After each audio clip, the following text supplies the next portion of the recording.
I'm gonna start running a poll here. I'm gonna ask how you feel about your resume.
All right, so we're gonna go ahead and run a poll here.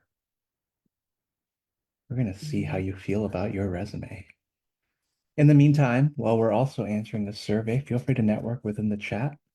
Type in your LinkedIn and where you're dialing in from. We always like to know that information just because it's interesting to see where you might be.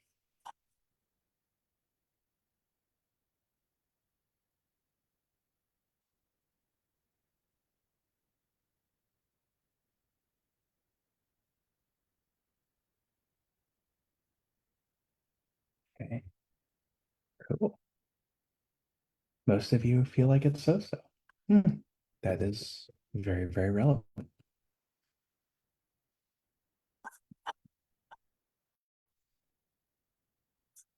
Welcome from Austin, Texas. Good to have you. Please, when you're typing, make sure that you are typing to everyone versus just hosts and panelists.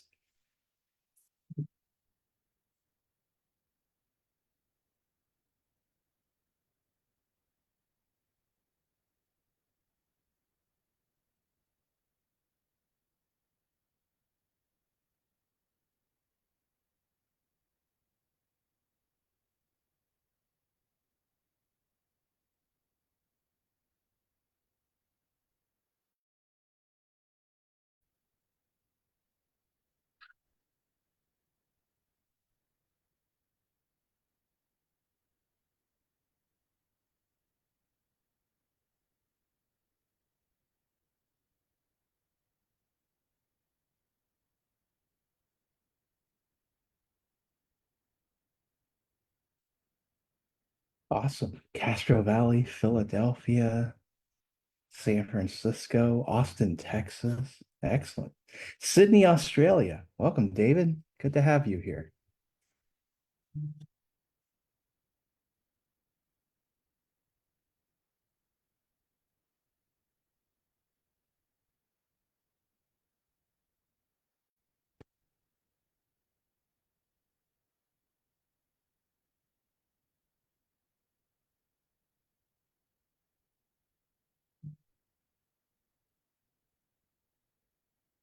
If you're just joining us, we do have a survey up. Love to know how you feel about your resume. I'm glad there are a share of you that feel fantastic about it. That's always good. Always good to come from a place where you feel like you can improve.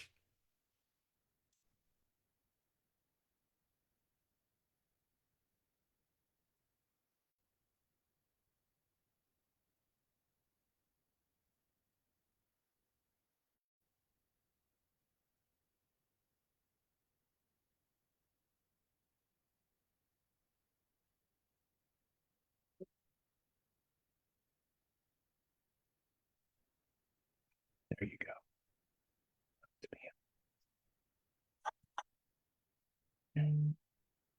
Hello, hello.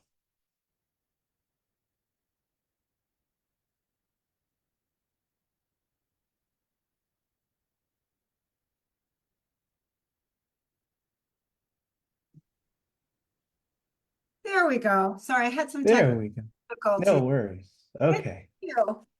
We're not, you weren't forced to enter in a password or anything, were you? No, I have two different Zoom accounts, and I think there was some kind of conflict. Mm, So I just, okay. Gotcha, gotcha. Do you see that we have a poll up? I do see we have a pull up. I do. Let me Yeah, so take we're a, asking some of these early arrivers how they feel about their resume. Uh, 31% say that they feel fantastic and they want to improve it even more. that's amazing. 56% think it's so-so and needs some work. And 12% say that they don't like it at all and they don't want to look at it if they don't have to. Okay. That's nice though. We've got a pretty good, confident group in resumes. I love it. I'm excited to help everybody make it a little stronger.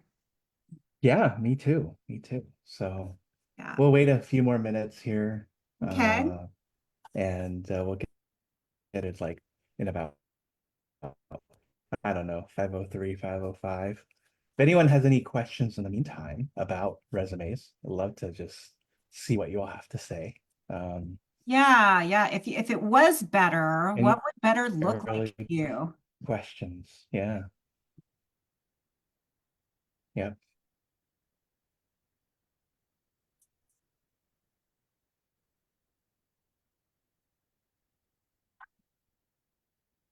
Any really questions? Okay. Also, I got one data point. So I just talked to a client today who did a search. It was in product marketing, consumer, and her current apply to interview ratio is 1 in 12. So, which, Okay. which, One in 12 is really good. it is, right? And that's the problem. Like, we don't know what's good now. 3 years ago, I would have said that like we needed to make some improvements, but 1 in 12 right now is pretty good. Yeah, Um, that's an 8.3% hit every single time.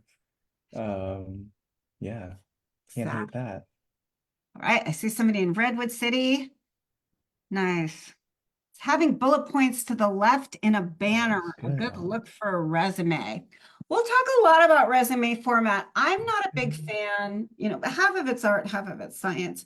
I'm not a big fan of those formats that squish things into boxes because they make it really hard to get the story. And we'll cover actually scientifically what that looks like.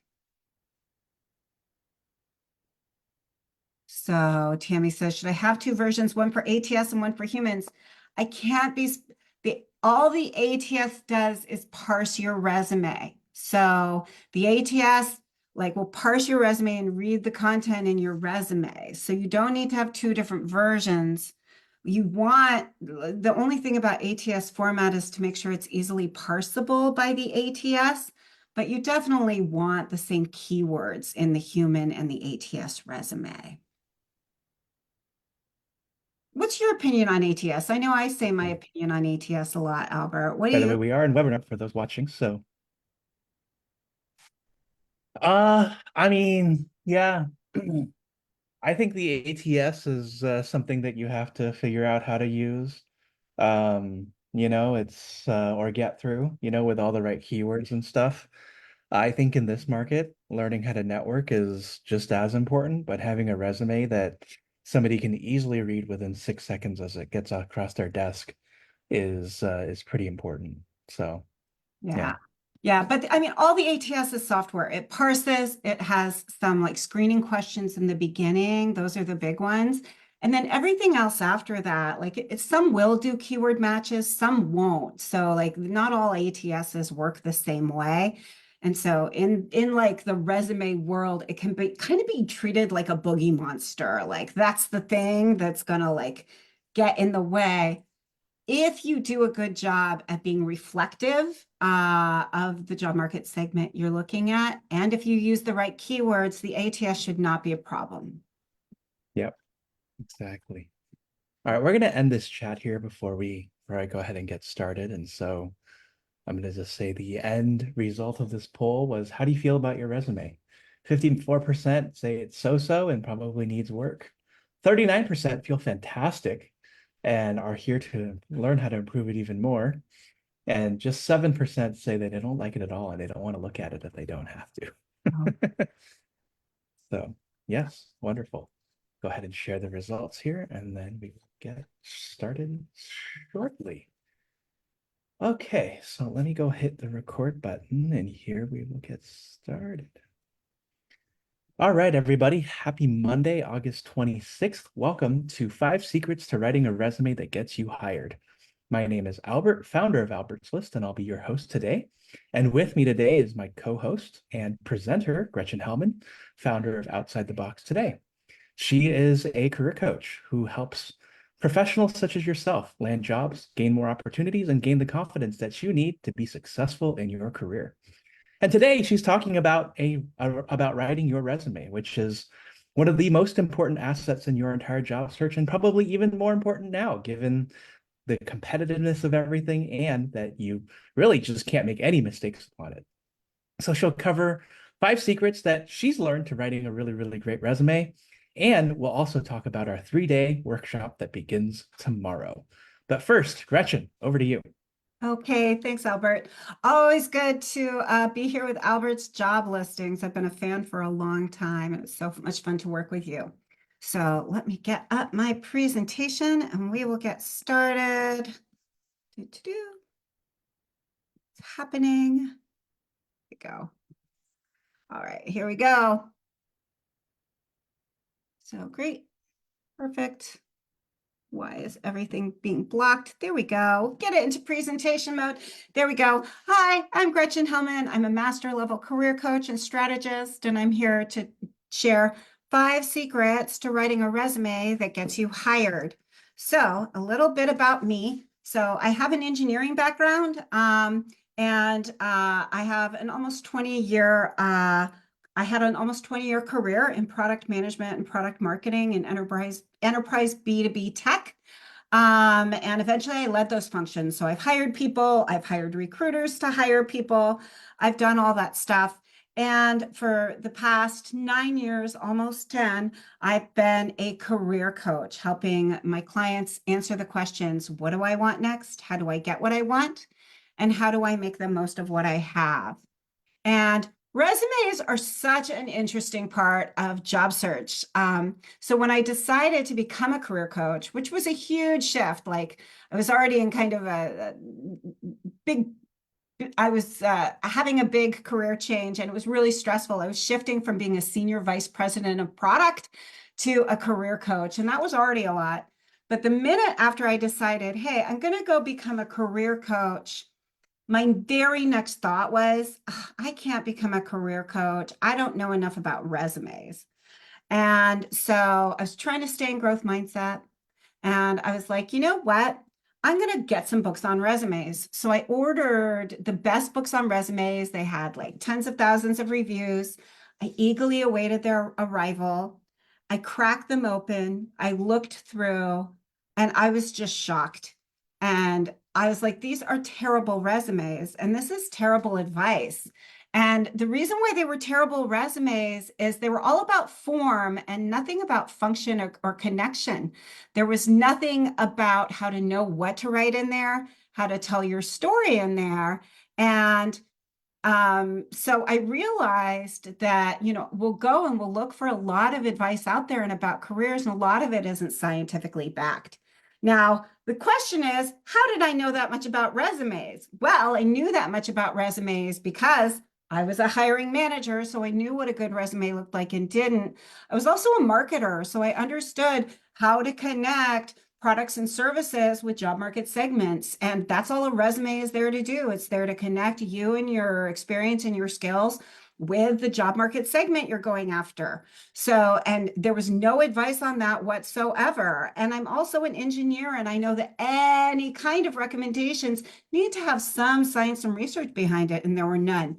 So that started my 9-year quest. It'll be 10 years next year to create better rules for career, including how can we get to a scientifically better resume and how do we know if it's good or not. And so I'm here to share some of those secrets with you today. And so here are just some of the examples of clients that I've partnered with, the logos that they've represented, got jobs at, and came from as well. I've partnered with over 1,000 clients by now. everywhere from backend software developers to product managers, technical program managers, CIA agents, and even a snow leopard conservationist to help them forge new paths to career. So, and each client has taught me something. It's been really fabulous partnering with all these great clients. So, just a couple notes about my upcoming workshop. If you want to learn more about all the research and all the R&D I've done, I've come up with a lot of algorithms, practices on how to create powerful resumes that connect. And so we're going to be doing a 3-day workshop starting tomorrow. The last one was so much fun. In fact, we kind of formed a little community and people had a job search group that I think may still be going on. So that was really fun. So please come to my workshop. We're going to go really in depth and you will leave not just with knowing the mechanics of how to build a powerful resume, but you'll leave with tools that you can use to forward and connect with the job market for the rest of your life. So please come. So before we dive into my 5 secrets, I just want to cover some initial kind of rules for resumes. So for anything job search, I like to have this 4-point litmus test, and especially for the resume, because as we go to craft the resume, we have a lot of choices that we need to make about how we tell our story, how we frame companies, titles, and our experience. And it can be kind of hard to know like what to put on there. So a 4-point litmus test to start with is it has to be honest because there's no need to lie, but it also has to be well positioned because of course it's a resume. It's there to it's there to share what we've done and what we know and the types of success that we're able to drive in the roles we've had. It also has to be relevant though. And what I mean by relevant, and this is the thing that people forget a lot about, if you are applying, like let's say you had a job posting to look for a career coach to help with resume writing, okay? And I sent you a resume that said, I'm a career coach and a cybersecurity products expert. If I said that, I'm a career coach and a cybersecurity products expert, what would be your takeaway if you were reviewing my resume to be a career coach? What do you guys think? I'm looking in the chat. Let me know. I like to keep things interactive. So you're trying to hire a career coach, and I say I'm a career coach and a cybersecurity expert. What's your first takeaway? Anybody? Yeah, career coach might be a hobby. Okay. Yeah. Yeah, like, okay, well, great. I'm looking for a career coach. I'm not looking for a cybersecurity expert. Yeah, Patrice says you're obviously not focused on what you're doing. I can't tell you how many times I see resumes where people are trying to appeal to 4 different job market segments all at once. Like I'm a project manager, an administrator, and a recruiter. Don't do that. It will make it look like you're not focused. Okay. So it's really, really important for you to really embrace the job market segment that you're going after. And we'll talk a little bit more about how to do that. Um, so, all right, cool. And also, the 4th thing is it has to feel good for you to represent. If it doesn't feel good for you to represent, then it shouldn't be on your resume. So, I also have a rule. I don't put anything my clients hate doing on their resumes. We're going to get rid of that. Why would we want to invite being hired for things we hate doing? We're going to talk about the things we like doing. So, all right. So with that, I'm also going to go through a few core principles of the resume, and then we'll get to the secrets. So core principle number 1, a resume is never perfect. A resume is never done. It's a living, breathing document. And the reason why this is important is when we're looking for jobs, we're typically a little stressed and our mind might be in black and white thinking, kind of yes, no, abort mission thinking. And so one of the things our mind can do is say we can never share our resume if it's not perfect. Well, it's really important to be timely when you're applying for jobs. It's better to apply for a job with a mostly good resume, and do it on time than wait 4 weeks and never apply to that job at all.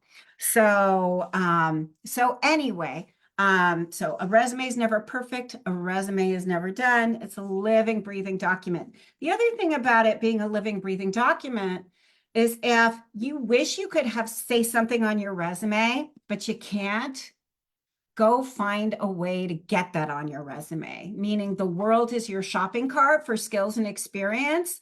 And so if you're in a job and like you wish you could like talk about strategy, even if nobody gives you permission, come up with a strategic plan, share it with somebody. Like that's you shaping your future.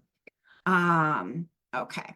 So, second core principle, your resume is not you. It is a collection of words on a document. If you do not get an interview, it has nothing to do with your worth as a human being. Do not do not make your resume responsible for expressing your human worth. It won't be able to do a good job at that. Your worth is infinite. So, it's a collection of words on a document. And that collection of words, their job is to connect what you've done to jobs in the job market. And the connection piece is the most important.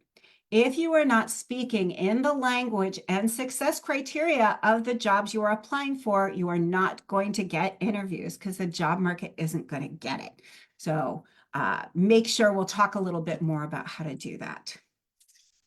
And measure your interview by ratios, not by individual data points. This is so important. I had a client, I just talked with her, and she just started her job search 2 weeks ago, and she applied to 50 jobs.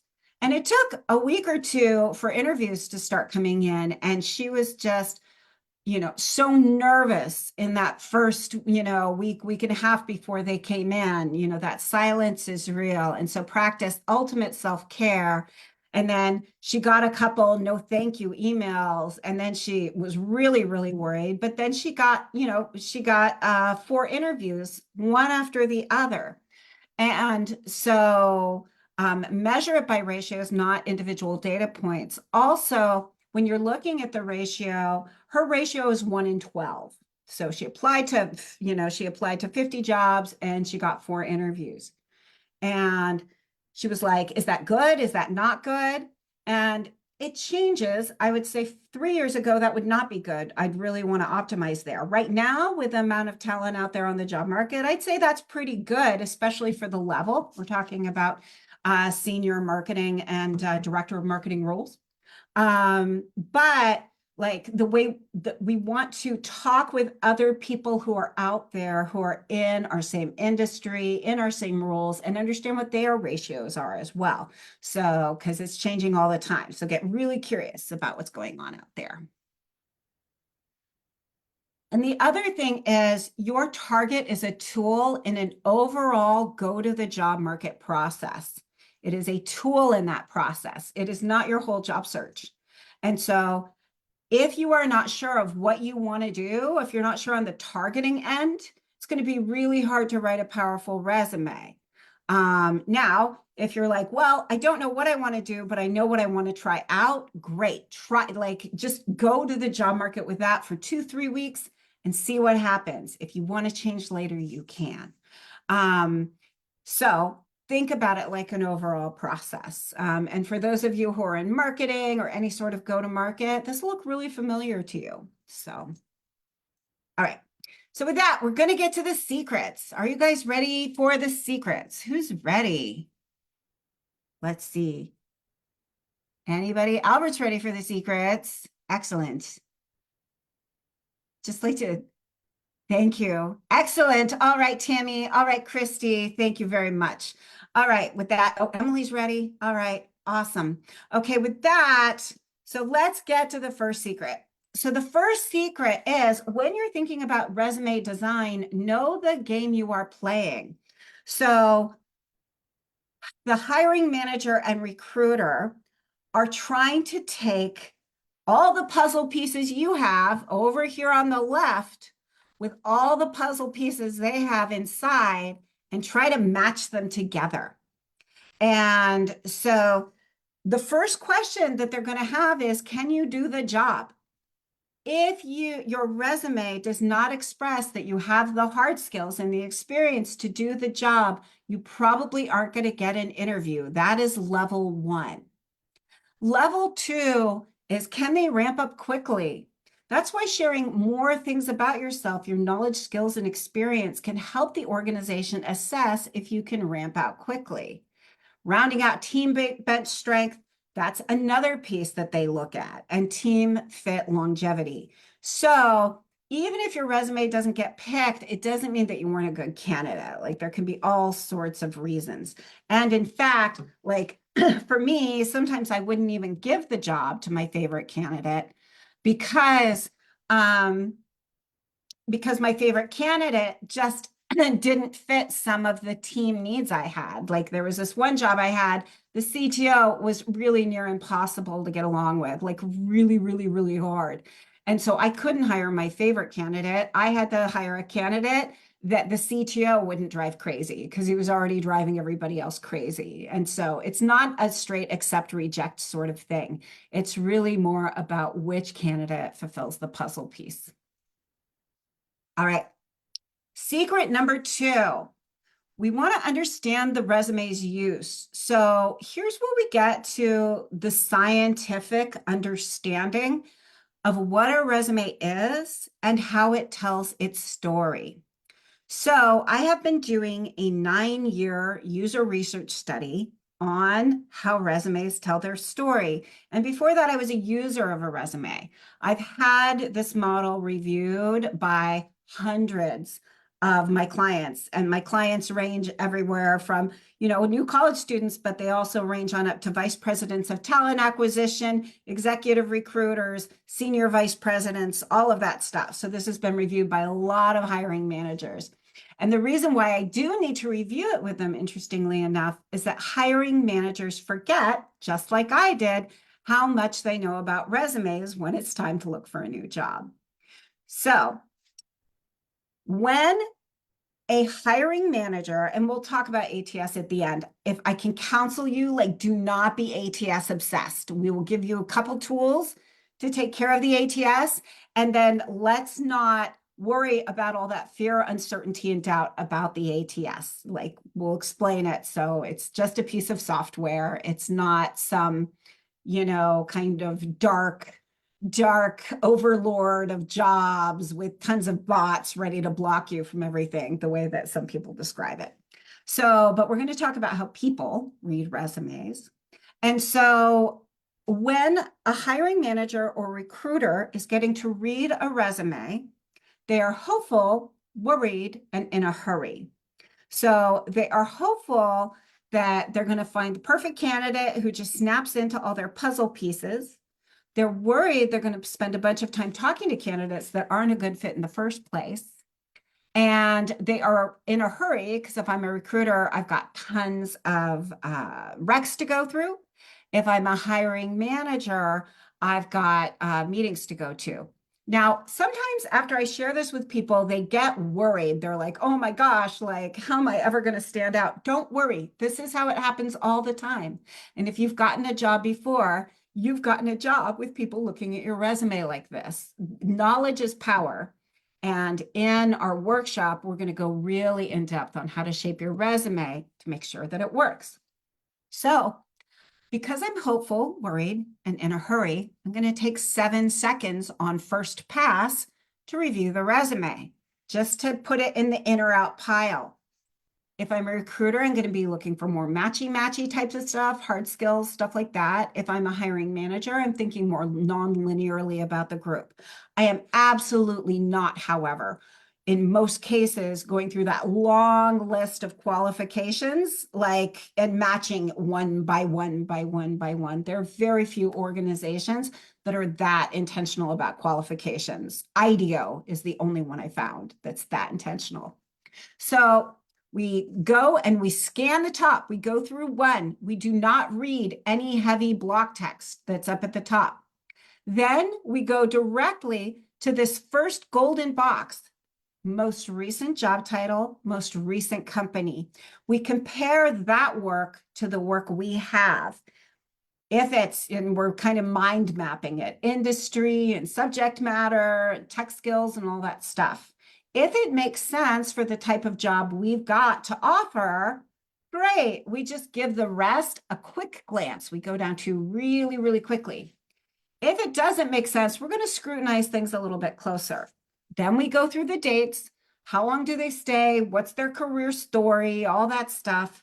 And then we just give the rest of the information a quick scan. Now, we will be scanning based on our biases, right? Some people love MBAs, so they're going to scan based on that. I really liked people with engineering backgrounds for product management roles. So I would be scanning for that. Like, but the good news is there's somebody for everybody because hiring managers have different biases. And then 7 seconds, I am done. So how does that strike you guys? What are your takeaways from that? That's the first pass on your resume. Any takeaways? Does that feel empowering? Does it feel nerve-wracking? What does that feel like to you? Okay, so Christy really doesn't like it. Christy, what don't you like about it? Why don't you give us some context there?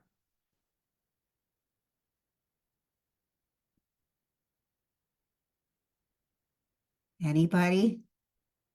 Okay.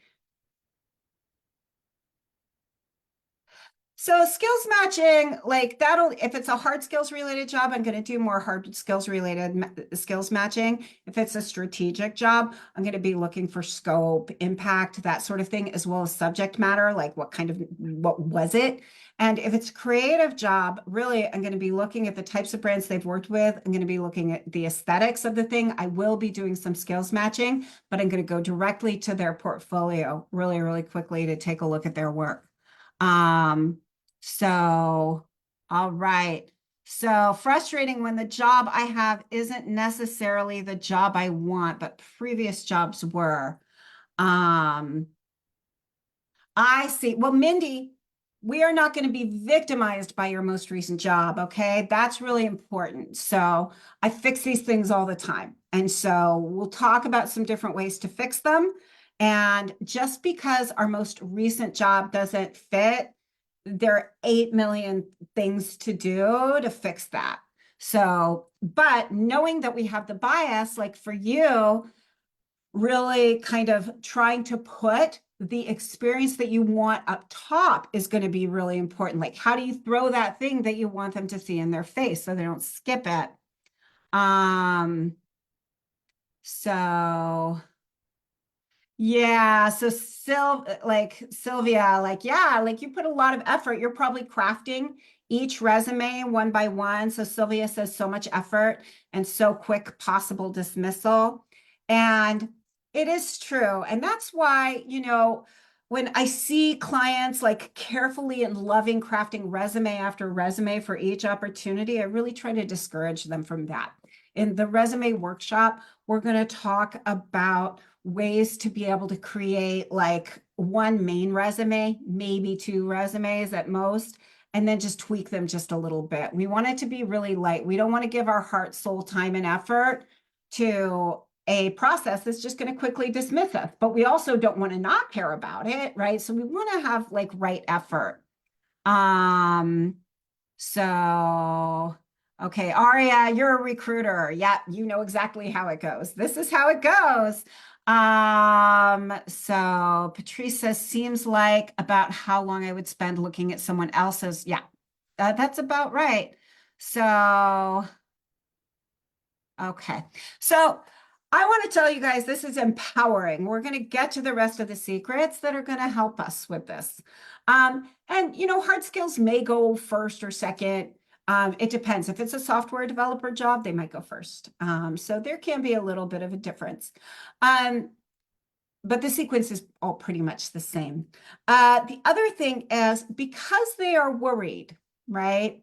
So Albert's job listings is called Albert's Job Listings and Referrals. And the reason why referrals and assumed trust are so important, if we can get it, is because it helps take care of that worry. So, for example, if I get the resume from the apply online pile, that's the least trusted pile. That pile did not come to me from anybody I know. So, when I'm a hiring manager and I've got an open headcount, the first thing I want to know is who knows somebody that might be really good at this. It's nicer if I can get to a known entity. And particularly right now, when there is so much talent out there on the job market, getting, to people who can help inside organizations is really important.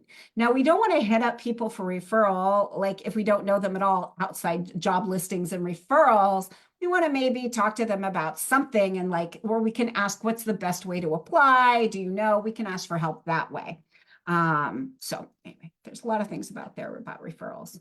So, um, because of this, because of the resume's use, we want to define the goals for our resume. And so I recommend that everybody, a lot of people like to hedge their bets and play across like a bunch of different professions and job types at the same time. I really recommend against that. Shape shifting that fast is so hard. And then we're constantly like redoing our resume. We're not developing a powerful who, we're not developing our skills. What I really recommend is that people start with one idea in the job market and do a real play at that for 2 weeks. So, like, make it a sprint. Like, for those of you who are familiar with Agile, like, set up a real experiment. I'm going to go after this in the job market for 2 weeks and I'm going to see what happens. That means I'm going to have one resume where I'm just improving the keywords. That's all I'm doing. And I'm going to have one who, like, who am I and what do I do and what am I good at? If you can't do that, and sometimes people can't do that because there just aren't enough jobs in their job market that are coming along, like they really have to kind of shape shift. You must spearfish, it's okay.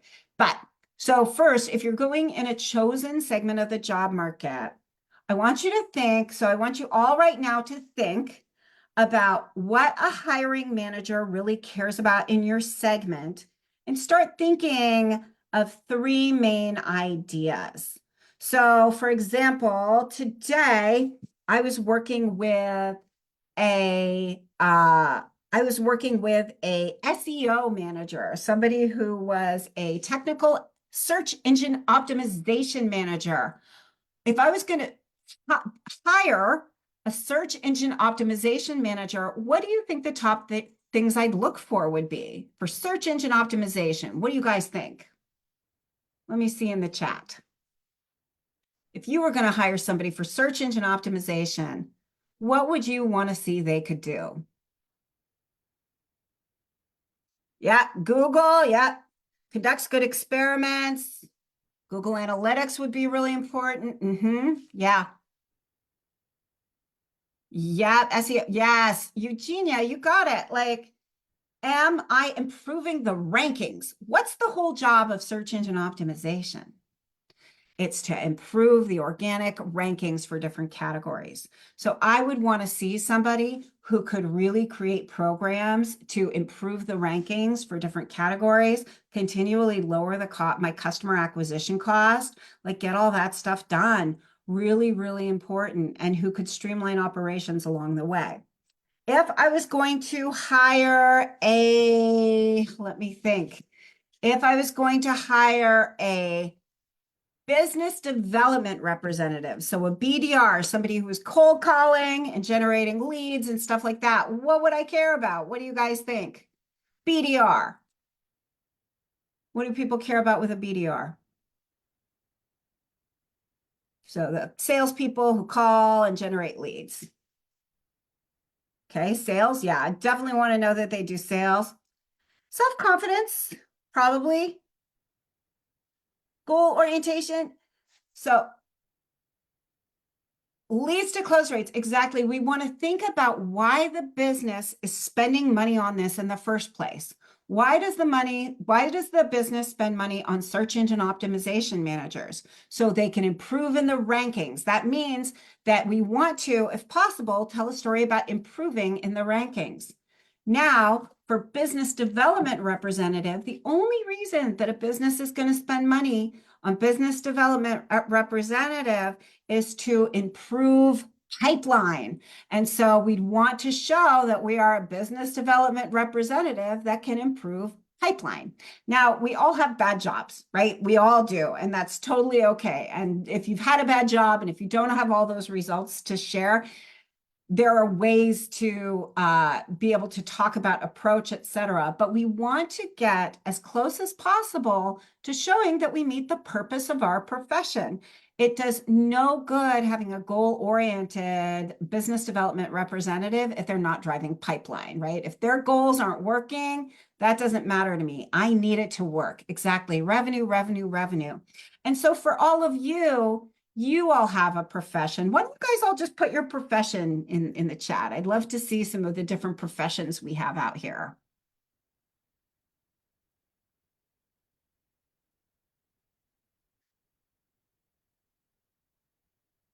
Okay, co-founder strategy, account manager, finance. Okay, B2B marketing. Desiree's in my old gig. All right, HR. So communications manager, content marketing, DEI coordinator.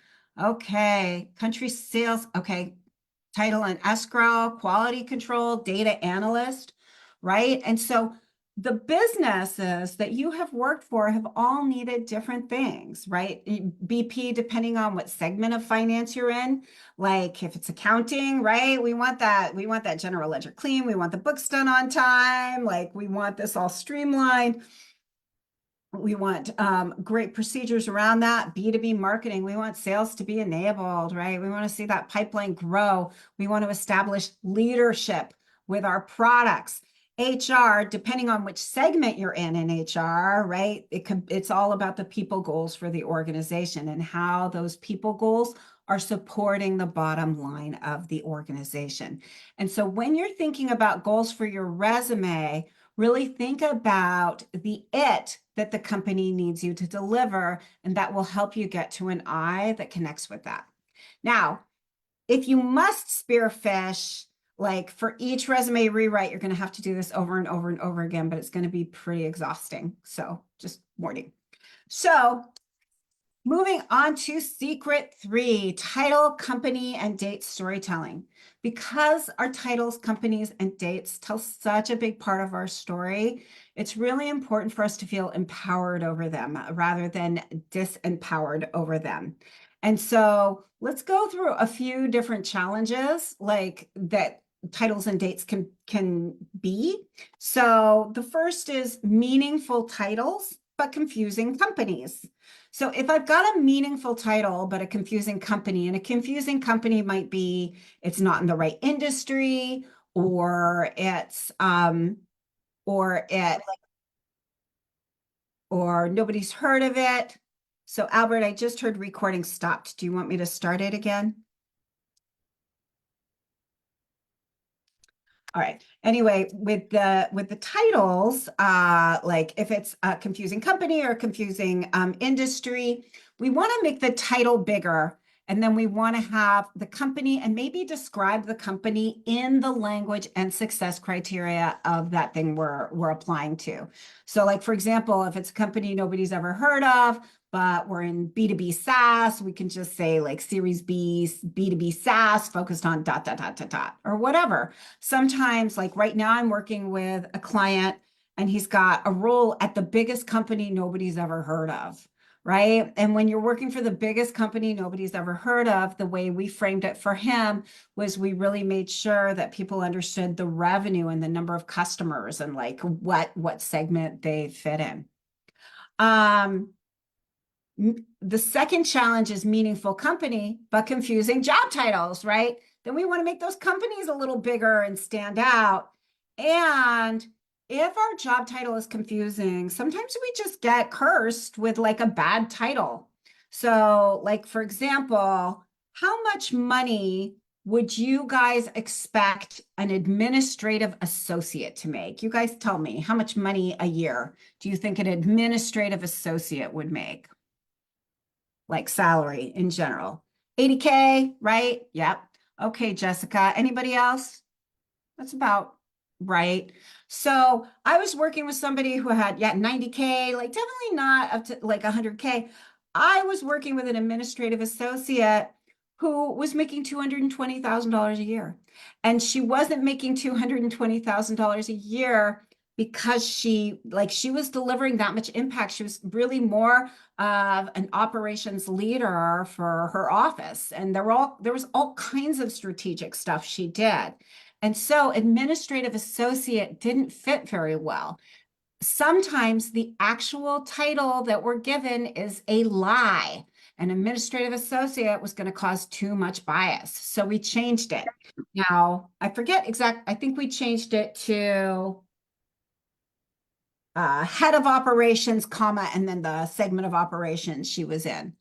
Like another challenge was I had a client whose title was project manager, but she was very, very clearly a product manager. She owned the roadmap for a product. She like met with customers. She met with UX and engineering. She just was cursed with the title project manager. We changed it to product manager because if people read that she was a project manager, it would have seemed like a lie. Now, I've never had a problem in the background checks, like because we just say I had a terrible title, I changed it to descriptive. Now, where it gets to be a lie using this tip, because we always must be honest, right? Where it gets to be a lie is if, like I said, oh, well, you're a vice president of operations for that first client, the administrative associate. Calling her a vice president of operations, that would have assumed rank and like rank in the organization, and that wouldn't have been correct. Um, so how Brendan says, how flexible can you be with job titles until they become deceptive? So if people would look at that job title and make us an assumption about what we've done, and that assumption is correct, we're not being deceptive. If people would look at that job title and assume we did a bunch of things that we didn't do, then we are being deceptive with the job title. Does that make sense? So, like for example, I had a client who was he was a software engineering manager. Okay. Um, how many how many engineers do you think a software engineering manager would have reporting to them? What do you guys think? Software engineering manager. Yeah, 0 to 10. Jessica says. Anybody else? Jessica, you're just on it with the numbers. Thank you. Anybody else got a guess? All right. Well, we'll stand with Jessica's. Jessica, yeah, that's common assumption, like maybe 10, maybe 20. I don't know. So I was working with somebody who had like it was something like 250, 150 or 250. I can't even remember right now. Engineers reporting to them. So that wasn't that was a lie. That was deceptive, right? It's like, oh, I only run small teams. Now, if we called him like the CTO of the division, that would be deceptive. He wasn't the CTO. But we did call him head of software engineering, comma, and then the group of software engineering stuff that he did. And that was correct because people would assume that he was the head of software engineering for that group of software, which he absolutely was. Um, and Brendan, yes. So is it helpful to downplay or downgrade a job title to avoid biases? Yeah, like, if we've got senior vice president and like in our title, but we're actually looking for an individual contributor position, it might make sense to soften it up a little bit, right? And so yes, exactly. We want to speak in the language and success criteria of the job market segment we're speaking in. So absolutely. So some other challenges, lots of contract jobs with short timeframes. I can't say this enough. Like I want to broadcast to the world. If you've done a lot of contract jobs, don't list them like they have been permanent jobs. I just answered somebody's question on Albert's list like this week, and they're like, a recruiter asked me if why I didn't stay at jobs for very long. And I told them it was contract. Was that an okay answer? It was a perfect answer. But if we don't put contract next to the job, people are going to assume that it's a permanent position and we're job hopping. That's what they get out of those states. So please bucket them under contracting or just list them as contract. You're going to have to make design decisions. And if you've had a long time at one company, break it up with different titles or different roles. Even if you've had the same title overall, they're usually different phases that one goes through. And so you can have your title, comma, and then just name the phase you were in. So Jessica says, so what do you do when you have a community you're shepherding but no directs? Or do you do lots of stakeholder management for people 4 to 5 levels above you because you're misleveled? I'm not quite sure I understand that direct. If you could ask that, like try to ask that in a different way. I think it's a good question, but a community you're shepherding, but I see. So like if you've got like a lot of like influence, like a product manager or a technical program manager, and is that if you want to become a manager, let me know, Jessica. I'm excited to get to your question. So here's just an example. So I found somebody's LinkedIn profile. So this person says that they're seeking new opportunities in fundraising and development. Okay, so this is an example of transforming stories with job titles. So I want you guys to take a look at this. This is their stated history over here on the left. So fundraising and development, for those of you who don't know, it's a nonprofit. What do you guys think about this person's background, this person's history? If they're seeking new opportunities in fundraising and development, and you were the recruiter, what would you think?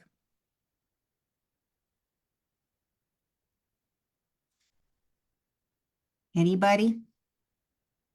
Okay, Brendan says it's a little scattered. Yeah, not seeing a lot of nonprofit experience, right? Absolutely no nonprofit experience. So, yeah, it does kind of feel scattered and no nonprofit experience. So, but knowing, right? So, fundraising and development, well, first of all, they care about high net worth individuals and um, they care about trying to connect with high net worth individuals. So, even with just a little bit of tweak, this is even a better story. So basically changing bartender to customer experience representative, which is the description for a bartender at Tommy Bahama. Luxury goods. With luxury goods, we're saying he can work with high net worth individuals. Account associate instead of client associate. Account is a little bit more nonprofit friendly. And then I took off sales from Pin's Advantage. So we could actually have something that talked about development representative and we can talk about growth. Now, still, we would want to do more to improve his candidacy, but already this looks less scattered. And I just took off Hillstone Restaurant Group. I might leave it on if he was planning events, because actually a lot of fundraising and development have events. So we might want to highlight that. So this is just like a quick and dirty like transformation of a tree, just how we can use different words.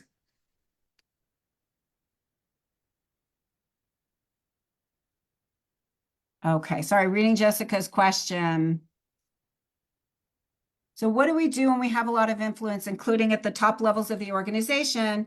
And so you're talking about how do I express that in my resume? And so you express that in the language and success criteria of the job you want next. So I'm expecting, Jessica, that you're looking to move up. So you talk a lot about leadership experience. You talk about how big the project teams are and the impact and the numbers and all that. And don't worry about the leveling because, unless like if your job title is, do you mind sharing your job title with me? Do you feel comfortable like doing that in the chat? Like because I think you're struggling with your job title. I see. I see. So manager, if you're a manager, like that's okay. There's a lot of stuff in there. I wouldn't worry so much about the manager title unless you feel like it's not leveled correctly. If it's not leveled correctly, Then you want to use a descriptive title like, manager.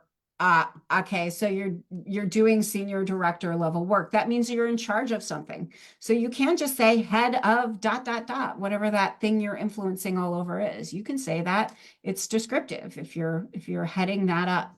Um, all right. So, secret three, building trust with specificity. So, we've talked about the job titles, right? Kind of going back to that scan. We've talked about the job titles, the dates, and the companies. Then we need to figure out what goes in our bullet content. And so, in your bullet content, and this goes to your question, Jessica, to write powerful bullet content, make it reflect, Okay, sounds good. make it reflective of the level of the job postings you want. A really easy way to do this is go through the job postings that you're attracted to. And for the things you've done in those job postings, write a little mini story. What I did, how I did it, why I did it, what were the results. You'll find you end up with a long, messy bullet that looks really good for your resume. Clean that up, and you've already got better content because it's going to be speaking directly to the job posting. It's going to be speaking in its language. It's going to reflect back. Like use the from one lens, a job posting is like a really intimidating list of stuff that we have to meet. From another, it's a really empowering list of clues of things we want to talk about on our resume to help connect with the job market. Use definition number two. So much better, so much easier. Okay. And so with this, I want you guys to be a recruiter again. Are you guys ready to be a recruiter again? So I'm going to show you two different bullet chunks for a head of IT. Okay, so we're looking for a head of IT. And so you get to pick between candidate one and candidate two. Are you guys ready to be a recruiter again? All right. All right. Jessica is, Desiree is anybody else awake out there? Are you there? All right. Hi, Mari. Thank you. Brandon, Tammy, Davina. All right. Okay. All right. Eugenia and Morgan and Sean. Thank you. Thank you. All right. Okay. So I want you to put your recruiting hats on. Okay. So who would you interview? Here's candidate one. Okay. Candidate one. Take a quick look, scan their stuff. Or candidate two for your head of IT. Candidate one, here, let's take a look at candidate one again. Or candidate two. All right, everybody's saying two. Why are you guys all choosing two? Exactly. It's building trust with specificity. And you guys want to know something? It's actually the same person. This is a before and after of resume content. This is before we had specificity, and this is after we had specificity. And the way we drove the specificity in is we planted little mini stories on the resume. Now, for those of you who are strategic or even technical, don't be afraid of being a little wordy. Like everybody's so afraid of words on their resume. We are, unless you're a copywriter or, or something like that, don't be that afraid of words. It's a balance. We want to build trust with specificity. You guys would all like, look, this is all one line, right? One line bullets, and we're going to 3-line bullets, but you want to interview the 3-line bullet person. So definitely, unless you're a copywriter or a graphic designer, don't be afraid of specificity. It breathes life in. It helps me believe you've done what you've done. All right. Okay. Secret 4, we want to take advantage of that top block. So nobody reads the big chunk of text at the top, but we can take advantage of that top space. We want to use it to our advantage. One thing I learned in marketing is that any kind of real estate on a web page, on a data sheet, it's so valuable. We want to get strategic about how we use it.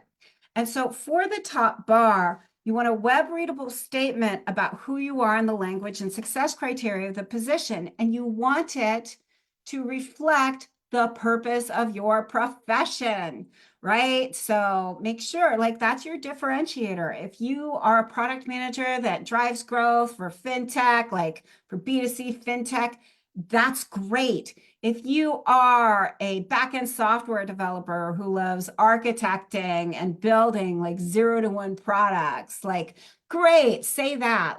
But like really make sure you've got some specificity in there. If you're in the middle of career transition, use that to kind of claim a new space for yourself. So then subtext in the top bar, then you get a choice. So you got your headline, and then just like a website, you can put important domain skills, knowledge areas, if you're technical, or like if that makes sense, or you can put achievements, or you can combine the two. Um, Now, when it gets to resume length, everybody's like, "Oh, like a resume shouldn't be over 2 pages." That is not true at all. Like if you're relatively young in your career, make sure your resume is 1 page. Um, if you're like a creative, try to get it to 1 page.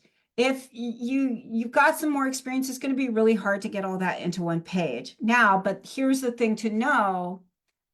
When I shared that eye chart about how resumes are looked at, it diminishes the focus diminishes drastically on the second page. We really just glance at the second page real quick. We don't read it.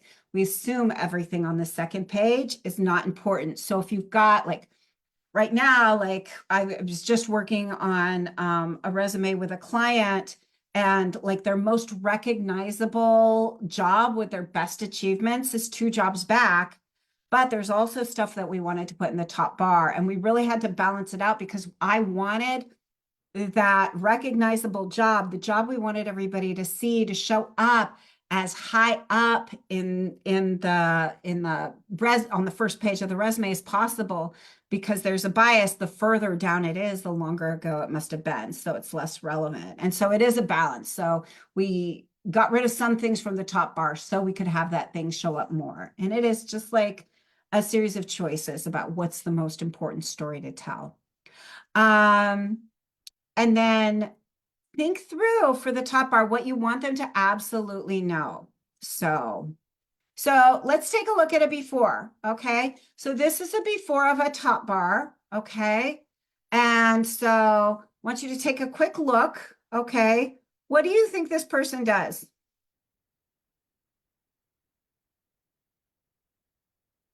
Yeah, they do sales. Exactly. Yeah. So they do sales, but so this client, they've been in the ad tech space for a really long time. They felt really trapped in the ad tech space. They wanted to get out of the ad tech space. So, but the challenge here is that we weren't like driving it home enough. And so this is the redesigned top bar that we built for him that helped him get out of the ad tech space. He's no longer there. And so you see the top line, which is the purpose of his profession: revenue finding, major account winning, growth attaining enterprise SaaS sales. What kind of sales leader doesn't want that? Of course, I want that. If I have enterprise SaaS, I want to find revenue. I want major accounts, etc.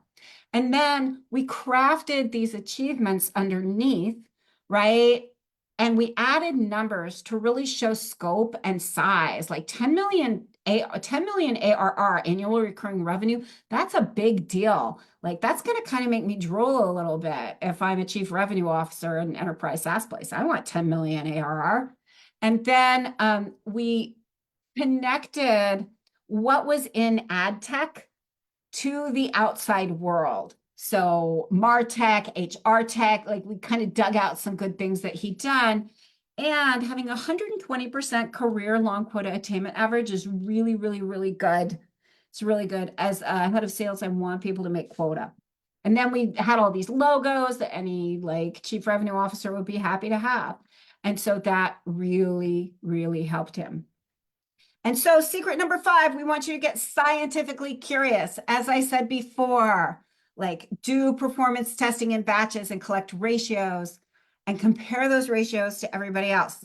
In fact, Albert, it might be really interesting to kind of try to collect some ratios on Albert's list. I might make some posts for that. That might be good. Maybe we'll try to get some good ratios so everybody can compare what's going on and know if the resume is working or not. Um, Play with different approaches until you get the Job opportunity funnel moving. I'll cover the job opportunity funnel in just a minute. Get selective feedback and continuously improve. When I say get selective feedback, man, when you've got a resume, everybody is more than happy to give you feedback about it. But we can sometimes spin in circles because we'll get really like some of the advice will be good, some of it will be bad, some of it will just be confusing. What I mean by selective feedback, like people have looked at resumes that I've done, they're like, well, they're so wordy. Are they good? And they've transformed a client's career. So you want to get feedback from people who know the profession or from people who know job search really well. And like anybody who's like, oh, like, I don't like the color or whatever, like, just don't worry about that. Like, everybody wants to be helpful, but very few people actually scientifically understand resumes outside of their job market. So go to your job market and get feedback or like find an expert like me that can help you. There are a lot of experts on Albert's list as well, or come to my workshop. So, and do a quick check every so often to ensure you're hitting all the major points. So, like, just kind of like do a refresh. Like, the job market can change and shift sometimes. Sometimes what we're looking for shifts and changes. So, just keep your eyes open. Last word about the job search funnel. As you use your resume, remember, it has two jobs. One, to express who you are in the language and success criteria so people trust that you do the jobs they have enough, so they'll spend time speaking to you in an interview, and to support good conversations in those interviews. If you are putting effort into like you're applying, you're getting referrals, all this stuff, and you're not getting initial screens, there's something off with the target, the resume, or the outreach strategy, but there's never anything wrong with you. If you are getting interviews and it is a decent ratio, you don't have to worry about your resume so much. I've talked to so many people that are worried about their resumes and it's absolutely working. And so it's okay. Like, we've got enough problems in this world. Just give your resume a hug, say thank you, and then just kind of move forward into your job interviews. So we don't always have to worry about it. A few more notes. I talked about SEO and bots in the beginning. Like, it's kind of like a boogeyman sort of thing. There's, if you're not like, if there are screening questions at the beginning, how many years of experience, da da da, and you weren't able to meet them, that's the thing that's kicking you out. It's not your resume. And it's like, so the ATS at its basic form is pretty simple. It can get a little bit more sophisticated. Sometimes AI reviews it. Ask ChatGPT to review your resume. You can also give it a job posting and then attach your resume and ask it to do a comparison. There are some other specialized tools like JobScan and Resume Worded. Those are okay. Just, for JobScan, basically what JobScan does is it picks you can do it yourself. You just highlight all the hard skills. And then it also has soft skills, but some of the ones it picks out, like, I don't know, leadership or strategy, like, you don't really need to have those in there. So it can get you turning in circles a little bit. Hard skills, absolutely all the time. AI is great, but do not use it to actually write your resume. Like, I was looking at somebody's website, a client's website. I'm like, you had AI write this, didn't you? He's like, yeah, you did. How could you tell? I'm like, because it is so buzzword bingo-y. And so use AI as a guide, editor, and checker, but don't use it as an author. Really get your authentic voice in there. And if you struggle with writing, and some people do, and that's okay, hire somebody to help you or come to my workshop. But if you hire somebody to work to do it for you, make sure that they spend time talking to you about what kind of job you want. They spend time understanding your accomplishments. Because otherwise, if they're just doing it and they're trying to scare you about SEO and bots, it's probably going to not be a very good resume. I fixed so many of those. Don't save your money. Um, Prioritize content over format, unless you're a graphic designer. I already talked about that. And mindset is everything. So stay curious, stay resilient, stay data driven. And if you'd like to do more of this, come to my upcoming workshop. Day one, we're going to talk about powerful resume storytelling. We're going to answer all your questions about that. We're going to give you some real exercises and some support and partnership that you can do to tell a more powerful resume story. Day two, it's all going to be about building trust and standing out. If you're interested on how I transformed those bullets from candidate one to the bullets of candidate two, I'm going to share that with you, and we'll go into that in depth. And day three, we're going to talk about bringing it all together and expanding in LinkedIn. I'm so excited to do another one. So with that, I'd like to thank you. Oh, the time frame of the workshop. The workshop is noon to 1:30 Pacific Standard Time. And Uh, it starts tomorrow. yeah, So we're making it a quick one because we know that the fall hiring season starts right after Labor Day. And so we want you to have the opportunity to get going and get going quickly. yes, So, yes, yeah. absolutely. And so I'm dropping in a $20 discount because you are a webinar attendee. And so, please click on that. And if you are also struggling to find a job and you are in a situation that is financially difficult, we can also discuss payment plans and things of that sort too, because I want there. The workshop is on Meetup. It is also in the webinar chat here, and I'll be following up with all of you in an email there as well. So, yeah. Okay. Oh, Um, congratulations on your 50,000th. oh, Uh, thank you. Yes. that's so exciting. Yes, yes. Jessica, are you going to repeat? I have plans literally all week. Yes, we are going to repeat this actually. So we're going to repeat these two webinars on we're going to do a live resume review on October 2nd. Then we're going to do the same exact webinar the 3rd and the 9th. And then we're going to do a 3 days to success workshop, just like the one we're doing this week, October 15th, 16th, and the 17th. So yes. So I'm just going to go ahead and drop this again here for anyone who's interested in the workshop. Although I wouldn't recommend waiting that long though. Like, I know October feels like it's a long ways away. Although, Starbucks has launched its pumpkin spice lattes already. So Okay. fall is here.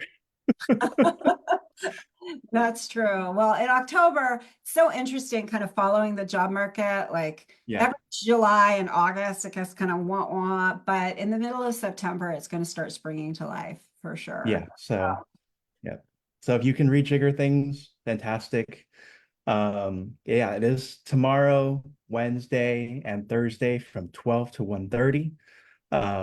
We highly encourage collaboration even afterwards, as some folks have done. But yes, any questions about tomorrow's boot camp sessions, or rather our 3-day workshop? Maybe you're wondering if we can edit your resume because you work in a super niche industry. Maybe you're wondering if the sessions are recorded. They are, or anything else. I think we also have a couple of questions in the Q&A, unless Oh, I missed those. I see I that. disconnected midway through, so I see. Okay. I cool. talked. No questions. Everybody's excited and signing up. Go ahead. Okay, great.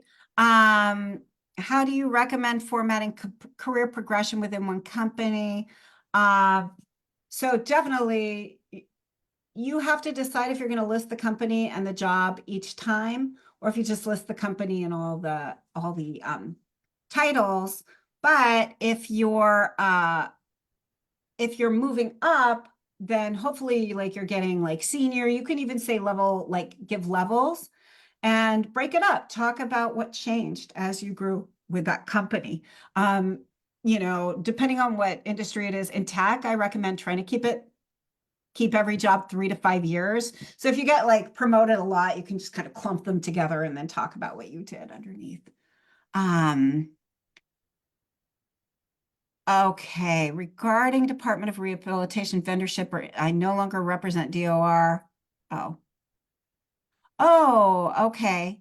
Yeah. Oh, so you're saying that person, I guess, is saying maybe we want to do this with the DOR, like offer this through the DOR. Yeah, I Um, saw that come through. okay. Pretty Very interesting. cool. Yes. Cool. So any final questions? Any thoughts? We are here for you for the next couple of minutes as you think through your decision. I know many of you are probably excited for summer vacations to end so that hiring managers and recruiters can finally return. And this is one of the perfect ways to get yourself prepared just for that. No, okay. All right. Well, we'll follow up with the recording and email later today to gauge your interest and really resend out the link. Gretchen, any final thoughts before we conclude and look forward to see everyone tomorrow? The most important thing I would say is, it's so normal to take everything personally when you're in a job search, including, how your resume performs. Do as much as you can to try to be a scientist of your job search. Like, do not take your worth to the job market. Your worth is always yours. It's infinite. Take your skills, experience, and knowledge to the job market, and then try to find a good connection with a company that needs it. It's so much easier and it feels much better. Love it. Great advice. Hope everybody heeds it. All right. Well, if there's no final questions, I do see one here. Let's actually do this one before we go. Okay. Should gaps be discussed on the resume or cover letter or wait until the interview? Okay, so gaps. It depends on when the gap is. So if the gap is like, here's the thing about gaps. A lot of people are really afraid about gaps. I'm not afraid of gaps. The reason why I'm not afraid of gaps is because I don't want to work with suspicious jerks. Do any of you want to work with suspicious jerks? Let me see who wants to. Anybody in the chat? No. Davina says no. Emily says no.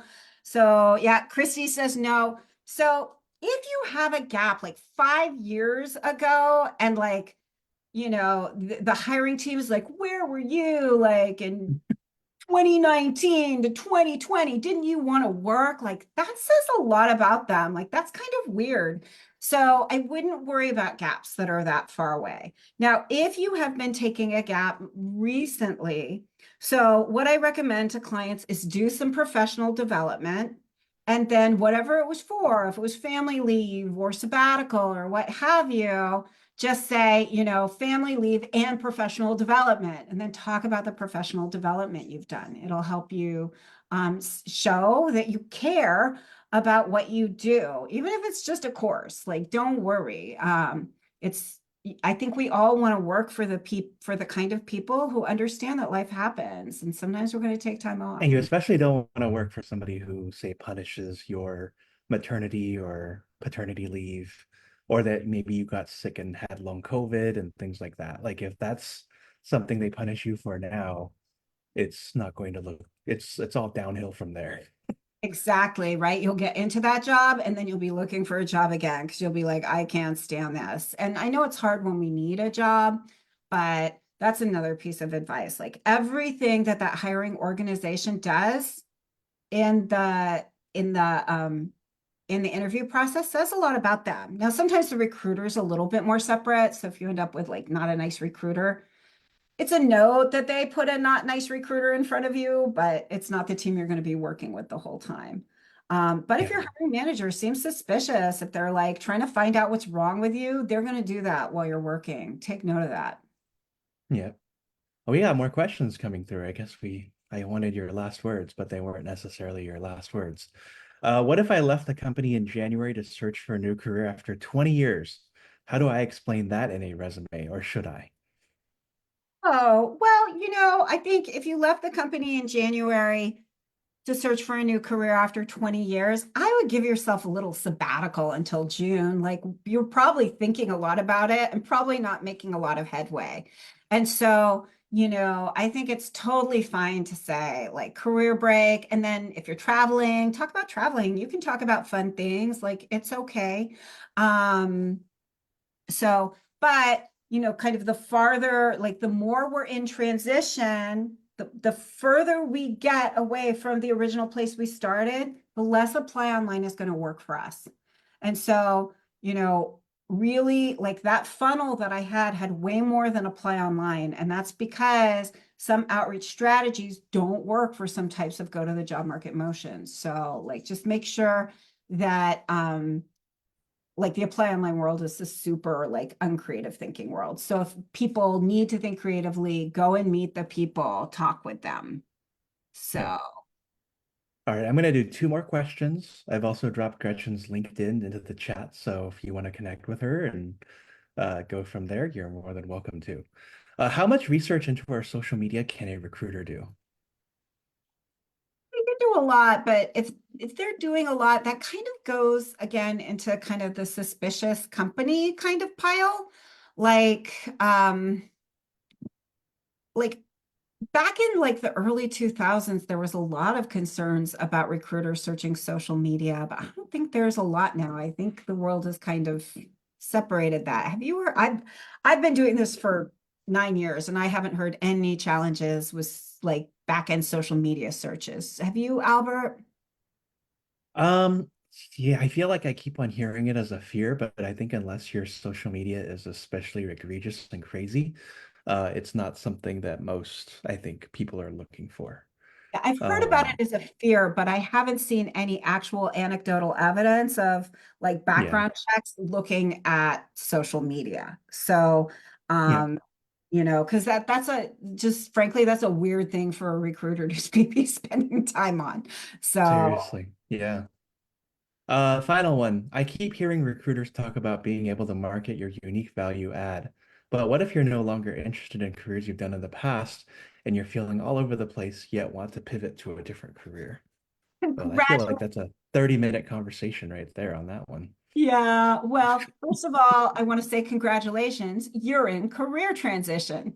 And so, like, it's really normal to like want to shape shift a lot when you're in career transition. Like, I went through a big one. I was like a senior vice president of products, and now I'm a career coach, right? Talk about an identity crisis. I'm so glad I did it though. But anyway, so when you are exploring careers, like understand which phase you're in. If you're trying on careers like outfits until you find one that fits, try to like pick one for just a week and try it on for just a week. It's hard when we're rapid changing outfits and we don't give ourselves time to sink into anything. So try something for a week, get real curious about the skills it needs. Now, when you're talking to recruiters, apply online isn't going to work for you so much with that like powerful headline. You're going to have to go and meet the people and get really curious and have somebody like find some people that are going to like help you figure out the right place to orient and the right place to get a shot. And so really don't worry so much about recruiters. Go and meet the people. Pick a profession at a time. Don't bet your whole life on it. Just do it for a week at a time. Like this week, I am going to be, I don't know, a zookeeper or whatever, and like study zookeeping, go to the zoo. Next week, I'm going to be a dog trainer, like make it all about dogs. So that's just, and then go and do lots of informational interviews with people who are there, talk to them about what you've done, how it relates, and then see if you get some tips on where to go. All right, wonderful. Thank you all so much. If you have additional questions, please reach out to Gretchen. The LinkedIn chat is in the webinar chat. Uh, as we go stream, and we are tomorrow. So chat here, and we'll all of those, and we'll throw that into the chat for your time today. We look forward to seeing you again soon with our many other webinars, and wish you the best of luck with your job search and a happy Labor Day weekend coming up. See y'all soon, and bye. Thanks. Bye.